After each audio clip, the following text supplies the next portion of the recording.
Un port, c'est quand même quelque chose qui passe pas inaperçu.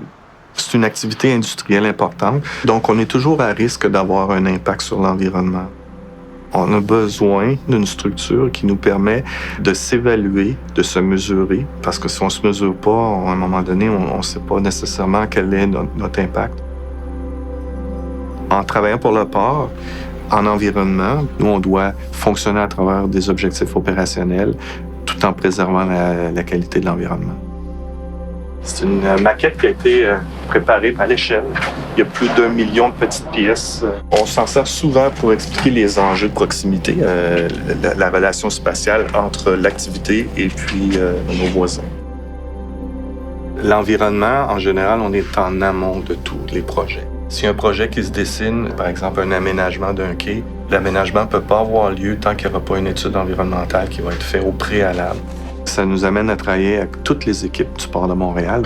Par exemple, on a des suivis des écosystèmes.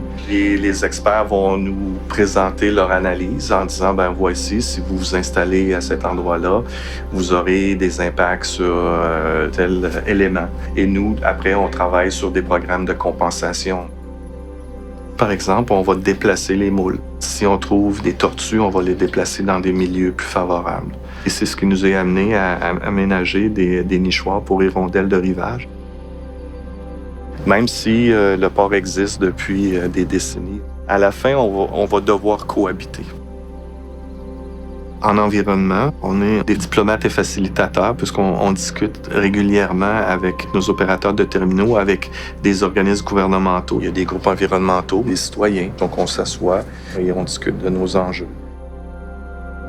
Le port, c'est un grand terrain de jeu. On a énormément de projets, donc ce qu'on va mettre en place, on va bien le faire.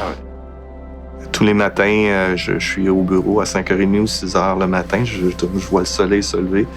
Et je suis un amant du fleuve, un amant de l'eau. Puis de l'avoir devant moi, de comprendre encore plus ses subtilités en termes de transport maritime, pour moi, ça vient juste lui apporter encore une plus grande importance. Cette autoroute marine-là, il faut la préserver.